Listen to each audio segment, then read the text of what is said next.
అందరూ బాగున్నారా? ఈ రోజు నేను ఒక మోడల్ స్టోరీతో మీ ముందుకి వచ్చేసాను. తెలుసు కదా, మన షోని స్టార్ట్ చేసే ముందు మన డియో శిశుక ఛానల్ ని సబ్స్క్రైబ్ చేసుకోవడం మాత్రం మర్చిపోకండి. అనగనగా ఒక కాకి. ఆ కాకి దొంగతనంగా ఇతర పక్షుల గూళ్ళలోని గుడ్లను తినడానికి అలవాటు పడింది. తోటి కాకులు అది మంచి పని కాదని చెప్పినా వాటి మాటను అస్సలు పట్టించుకునేది కాదు. అలా ఆ కాకి చాలా పక్షుల గుడ్లను పొట్టన పెట్టుకుంది.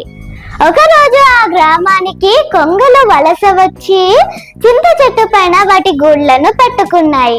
అవి లేని సమయం చూసి వాటి గుడ్లను ఆరగించసాగింది కాకి. వాటి గుడ్లను ఎవరో తినేయడం, వాటి పిల్లలు కనిపించకపోవడంతో ఎంతో బాధపడ్డాయి కొంగలు. దీనంతటికి కారణమైన వారిని విడిచిపెట్టకూడదు అని కొంగలు అనుకున్నాయి. ఇదంతా చేస్తుంది ఒక కాకి అని ఉడుత ద్వారా తెలుసుకున్నాయి. అవకాశం కోసం ఎదురు చూస్తున్న కొంగలు కాకి గూడు కట్టుకొని గుడ్లను పెట్టడం చూశాయి. కాకి లేని సమయం చూసి తన గూడుతో సహా తన గుడ్లను కూడా మాయం చేశాయి.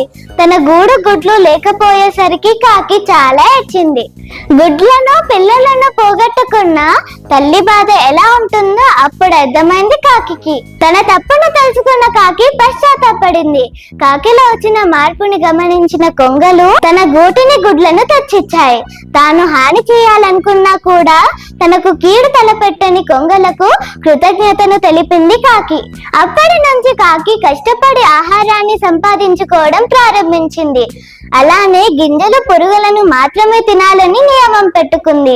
దీన్ని బట్టి మనకేమర్థమైంది అంటే కర్మ ఎవరిని విడిచిపెట్టదు. మనం చేసింది పుణ్యమైన పాపమైనా మనకి ఏదో ఒక రోజు తిరిగి వర్తిస్తుంది. సో ఈ వీడియో కనుక మీకు నచ్చినట్లయితే తెలుసు కదా, సబ్స్క్రైబ్ చేసుకోవడం మాత్రం మర్చిపోకండి. Love you all, by by.